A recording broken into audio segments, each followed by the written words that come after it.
राधे कृष्ण दोस्तों। अनेक भक्त कहते हैं कि हमने एक मनोकामना भगवान से की थी, परंतु वो भी पूरी नहीं हुई।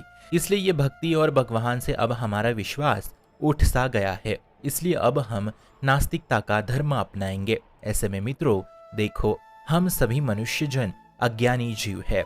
हम समझते हैं कि ये भोग भोगने को मिल जाए, ये पद मिल जाए, इतने रुपए हमें मिल जाए, ये स्त्री भोग भोगने को मिल जाए, वो पुरुष भोगने को मिल जाए, यदि ये सब मिल जाए तो ही प्रभु की हमारे ऊपर कृपा है, ऐसा हम मान बैठते हैं। तो कृपया करके ऐसी धारणा मत बनाइए। हम सभी मनुष्य जीव बहुत ही अल्प बुद्धि वाले हैं और हमारे प्रीतम श्री कृष्ण ज्ञान के समुद्र दाता है। आप केवल अभी के लाभ के लिए भ्रमात्मक वृत्ति से मांग रहे हैं। आप अभी सच्चे लाभ को जान नहीं पाए हो, तभी हमारे ठाकुर हमारे भूत वर्त भविष्य के सब लाभ को जानने वाले हैं। यकीन मानिए, स्वयं ठाकुर ही सच्चे सुख के दाता है, आनंद के समुद्र है। सिर्फ 2 मिनट के लिए सब भूल भाल के अंतर ध्यान होके भजन करो तो देखो तुम्हारी आत्मा कैसे खुशी से नाच उठती है। इतने सामर्थ्यशाली ठाकुर है। इसलिए यदि आपके मांगने पर प्रभु आपको वो चीज नहीं दे रहे हैं तो उस चीज से तुम्हारा अमंगल होने वाला था, इतना समझ लो। इसलिए प्रभु ने नहीं दिया, पर फिर भी आपको ऐसा लगता है कि अनंत सृष्टि के दाता अगर हमें इतना दे ही देते तो उनका क्या ही बिगड़ जाता। सच्ची मानिए मित्रों, वो आपको बहुत बहुत ज्यादा देना चाहते हैं। वो स्वार्थी स्वामी नहीं है कि थोड़ा दे के फुसला दे। सच्ची मान लो, वो बहुत ही कुछ बड़ा करना चाहते हैं आपके साथ। आपने जो मांगा है ना, वो नष्ट होने वाला था, वो बहुत थोड़ा मांगा था और वो बहुत दुख देने वाला था। और आपके प्रभु आपको वो चीज दे के आपको दुख में नहीं देखना चाहते। इसलिए ठाकुर जी पे भरोसा रखिए, विश्वास को तोड़िए मत।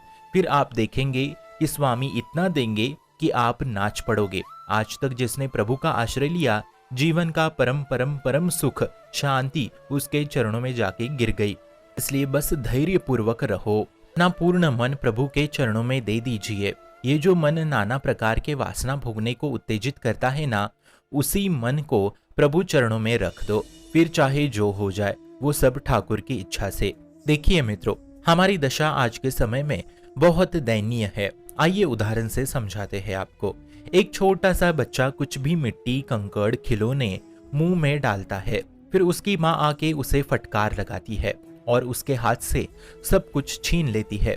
पर तब वो बच्चा बहुत ही ज्यादा रोने लगता है, परंतु फिर भी माँ उसे वो नहीं देती, क्योंकि उसके स्वास्थ्य के लिए वो गलत है। तो मित्रों, ठीक इसी प्रकार हमारी अवस्था हो गई है। उस बच्चे की तरह हम विषय भोग का सेवन करना चाहते हैं, परंतु हमारे प्रभु जानते हैं कि वो हमारे लिए गलत है। फिर कुछ नहीं मिला तो हम रोते बैठते हैं, ठीक उस बच्चे की तरह। इसलिए कहानी का सारांश ये हुआ कि जैसे बच्चे के स्वास्थ्य के लिए मिट्टी हानिकारक थी, वैसे ही हमारे लिए विषय भोग हानिकारक है।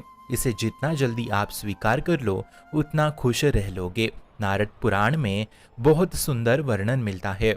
एक बार नारद जी प्रभु श्री हरि विष्णु के पास जाके कहते हैं कि हे नाथ, हमने जीवन में कभी कुछ आपसे मांगा नहीं है, परंतु हमारी एक ही इच्छा थी कि हम शादी कर ले, परंतु आपने ये भी होने नहीं दिया। ऐसा क्यों प्रभु?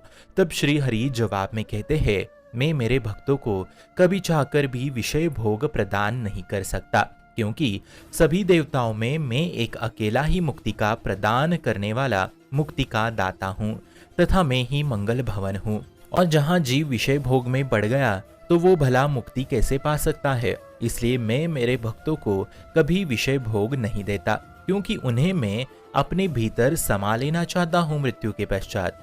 जो मुझ में समर्पित है उसे मैं माया में कैसे फंसने दूं भला? इसलिए हम हमारे भक्तों के लिए एक विधान करते हैं, और वो ये है कि उनका परम मंगल, परम कल्याण, परम सुख, परम आनंद निश्चित ही है। तब नारद जी रो रो के बलिहारी हो गए और प्रभु के श्री चरणों में जाके गिर गए। इसलिए मित्रों, केवल सत्संग ही नित्य करो, जिससे मनोकामनाएं मांगने की इच्छा ही जड़ से खत्म हो जाए। शुभम भवतु कल्याणमोस्तु।